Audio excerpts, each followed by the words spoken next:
What is up, and welcome back to another episode of So There's That. I'm your hostess, doing the mostest, Kevon She, and we are here with the final Lovember film review, Rom-Com Wednesdays, and it is 2001's Two Can Play That Game, starring Vivica Foxx and Morris Chestnut. Now, y'all, this movie is a staple in my life, and honestly, I don't care how ridiculous it is.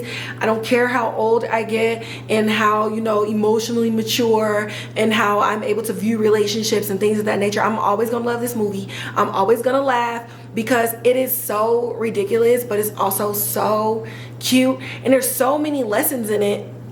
Especially now watching it as an adult than I did when I first watched it when I was 12 years old. Yes, I was 12, but whatever, all these fantasies of love and dating and what it could look like, and romanticizing, a little bit of toxicity and game playing in relationships, all for it to culminate into happily ever after.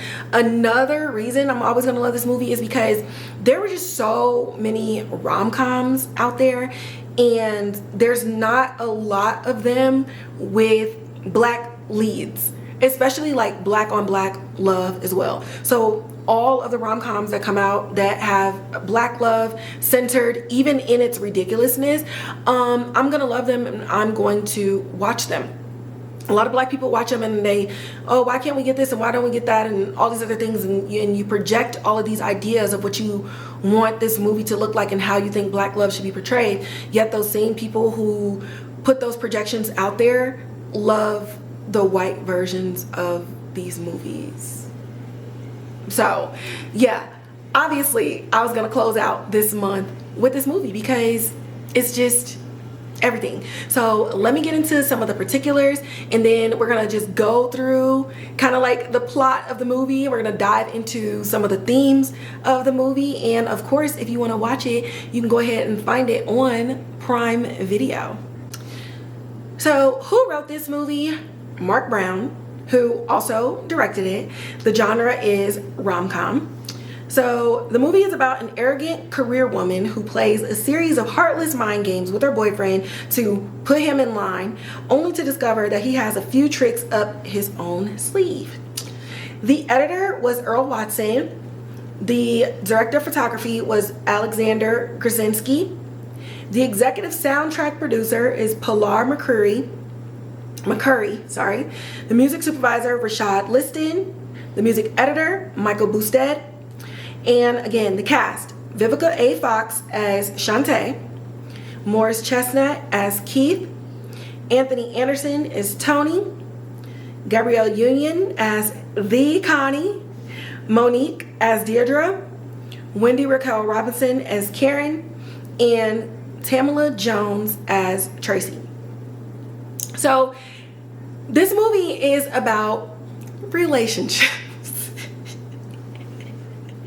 And it centers around some of the like Venus versus Mars themes as far as like men and women. Men act just this way by the book. Women act just this way by the book.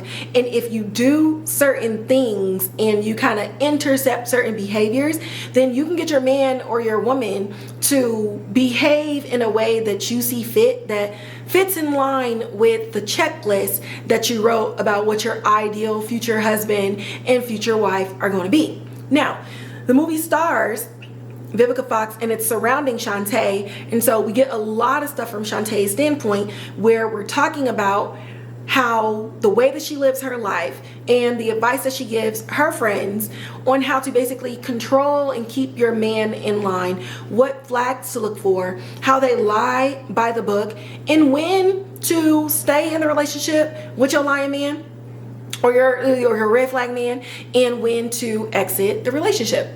So in this group of four, Shante has the ideal relationship, the aesthetic relationship.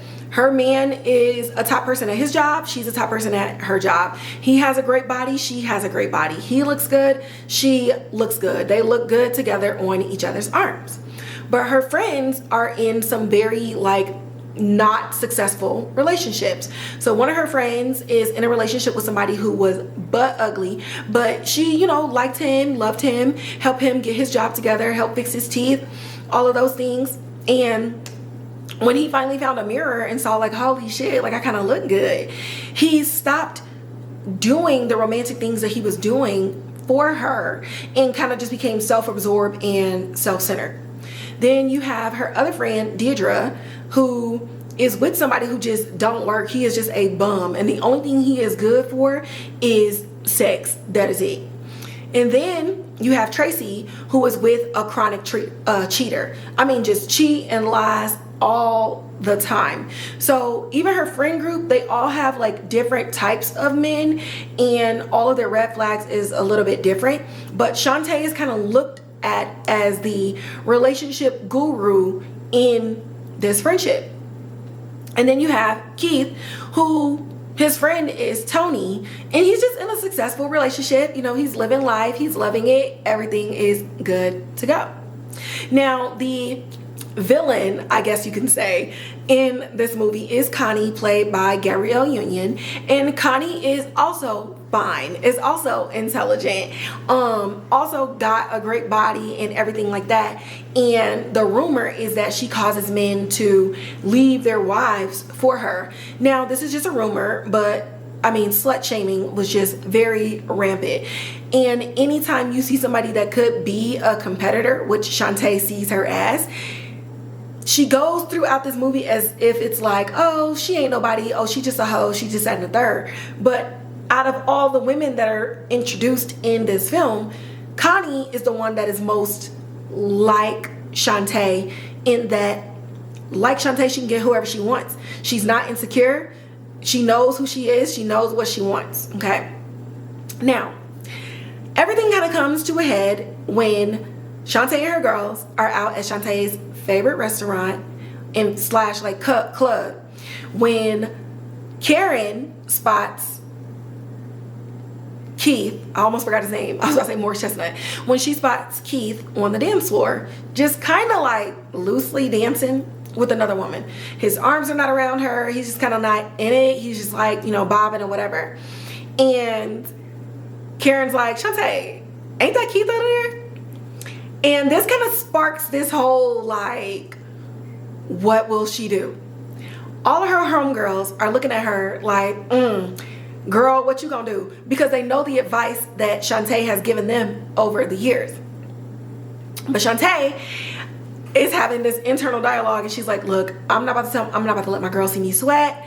I'm not about to do any of this. So you know what? I'm just gonna go over there and say hi. So she goes up, she's like, hey, what's up? Okay, well, have a good time. And then she goes back, and Keith's like, wait, what? And old girl's like, who is that? So it's kind of this awkward thing, and Shantae's back at the table, and she's just trying to play it cool, like nothing is bothering her. She's ordering a drink, she's ordering some food, all types of things. But meanwhile, on the inside, she is ready to throw up.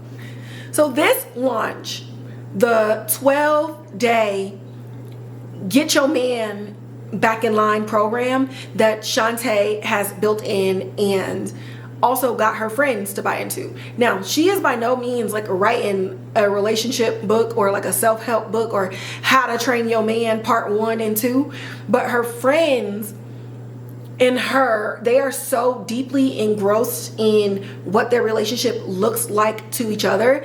It's like having a parasocial friendship with one another.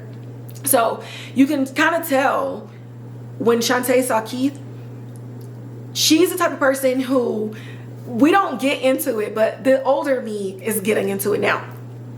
Shante is used to being the one on top in her friend group, the one that's looked to of having everything together, and she likes that. Even though her friends are very vulnerable with her, they tell her the ins and outs of their relationship because they want somebody to cry to.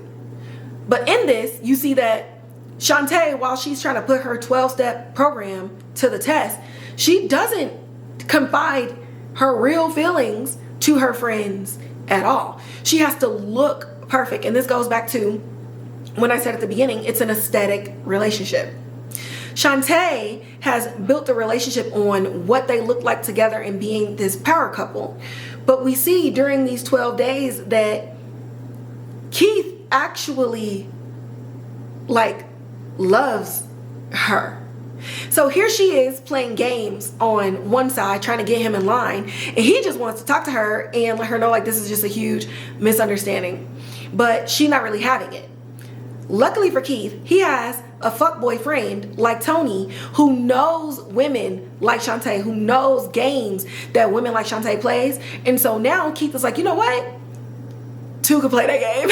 See what I did there? So Shante is out here doing any and everything to kind of keep Keith off balance when he finally starts taking the advice from Tony and flips the script on her. And by the time we get halfway through her 12-day Fix Your Man program, she's kind of taking a big loss here. At first she had the upper hand, but he dealt a really strong blow to her. Not so much to her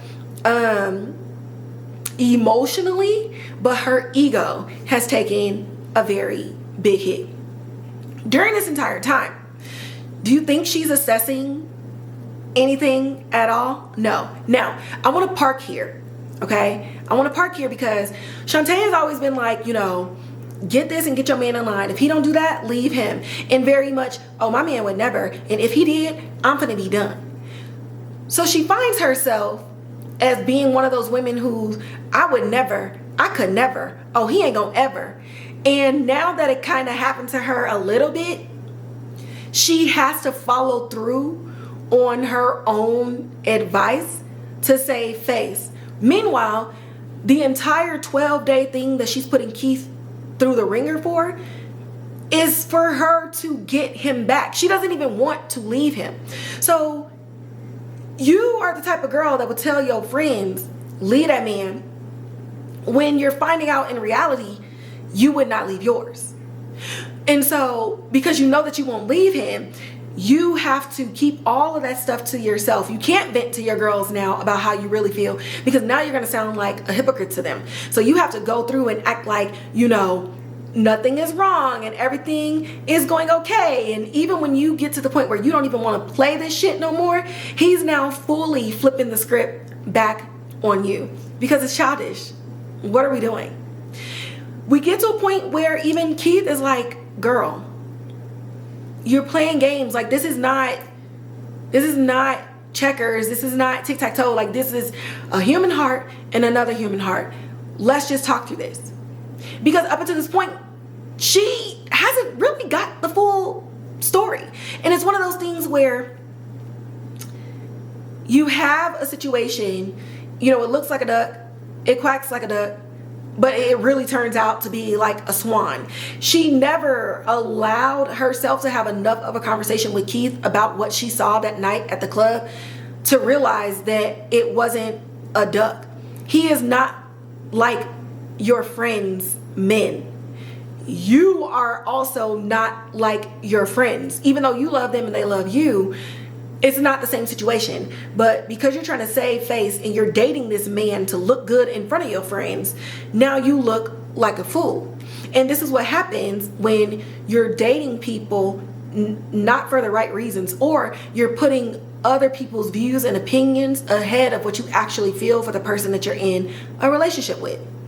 So as we're getting to the point where she's figuring out that she don't want to play no more, she has lost her man. That's crazy. Girl, did you really think that this would work? Are you kidding me? And so now she has to sit there looking like a fool. You know, one of her friends, Karen, whose man, you know, he wasn't cheating on her or anything like that. He just, you know, started smelling himself and started thinking he was all good and stuff. Used the 12-day program, and by day 7, he was proposing to her because he really realized like he loved her. And so you have to sit with the fact that your process is working for your friends, but that process is not working for your man or for yourself. But in this, you would think that it would kind of devolve the friendship, or there would be like a little bit of jealousy. And I love that it was written that she was still very much happy for Karen, and that they were still very much like on her side about getting her man back, because they recognized that Keith was different. They recognized that Keith was unlike the men that they even dated, but because she refused to confide in them, they didn't really know how to be there for Shante, because she never allowed them in enough to be there in the first place. But this is a romantic comedy, okay? Everything has a fairy tale ending.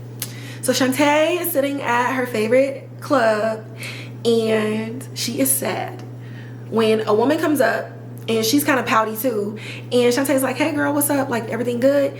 And she was like, girl, it is dry here tonight, like I'm over here looking like me, and I'm over here dancing with this man who's looking like him, but all he can talk about his ex-girlfriend. Like, oh my god, I don't really want to hear that shit.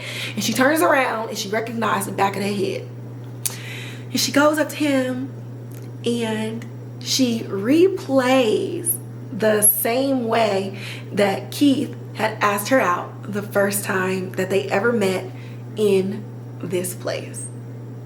And just when he was like, you know what, I can't forgive the girl who thought that she could play these games to keep me in line, but I'm willing to try.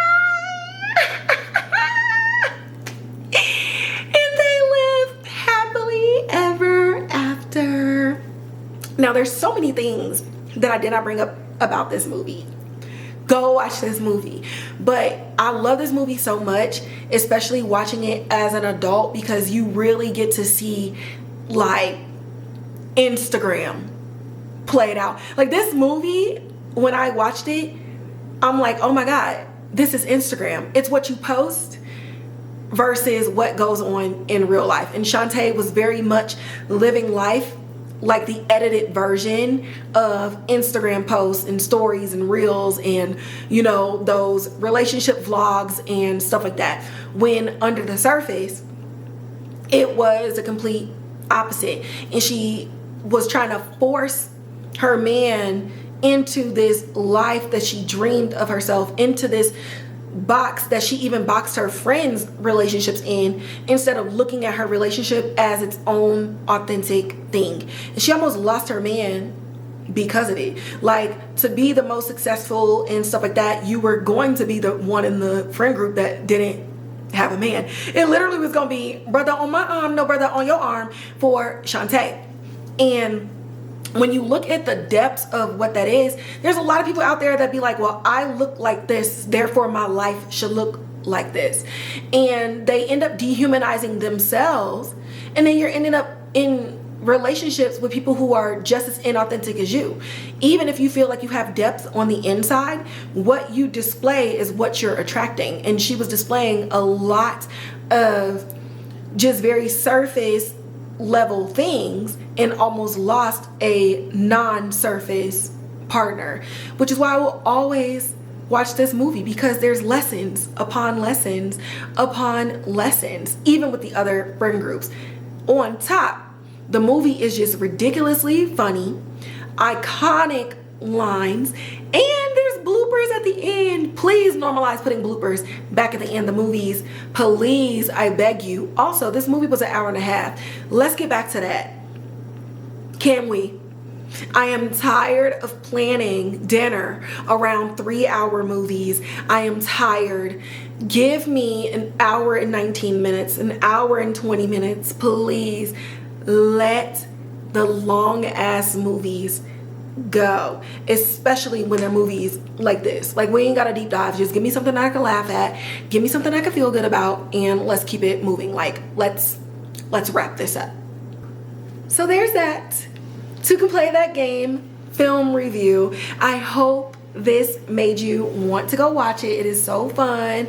Y'all should watch it annually. Honestly, you should watch it at least once a quarter. This movie is just that good. It's that funny. And it's just really nice to see these fine people and them being fine still to this day. Like, so good. But anyway, That's gonna wrap up this episode. Go ahead and like, share, subscribe, hit the notification bell, leave comments in the comment box below. If you got people in your family that just want to listen to the podcast, you can go ahead and share that Spotify link as well as that Apple Podcast link. You can also find me on Instagram at So There's That Podcast, and you can find me talking all types of mess on Twitter at KeyvonShe, as well as Blue Sky at KeyvonShe. And with that, we're gonna leave it here, and I'm gonna catch y'all in the next one.